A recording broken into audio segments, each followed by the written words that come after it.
Hey guys, Rick here from the Motivated Paramedic. Let's talk about ego versus open-mindedness. So, especially in leadership, specifically EMS leadership, we know that we have policies, rules, protocols, all these things that are there to make kind of our job a little easier to guide us where to go. Since we're not independent practitioners, we kind of have some protocols or some kind of guidance to help us through calls.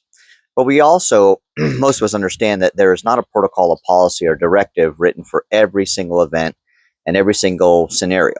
So, as EMS leaders, we have to understand that sometimes our employees, our subordinates, our fellow coworkers are going to make calls that they think is best for the patient, that's best for the company, or that's best for the situation as a whole, or the agency. And that whether they didn't break any rules, they didn't do anything that was against the rules or the protocol, but they did it differently than the way you would have done it. You got to let your ego go, and you have to let that open-mindedness of that crew kind of shine, and that this ego is actually blocking our profession from growing. Because if you ask any chief, hey, I want to get this or this or this, ultrasound, point of care contact, anything like that, point of care testing, I'm sorry, they're all going to say the same thing. Well, we can't afford it. I can't bill for it. Is it really going to change patient care? Well, all of that, some of those are true, some of those are not true.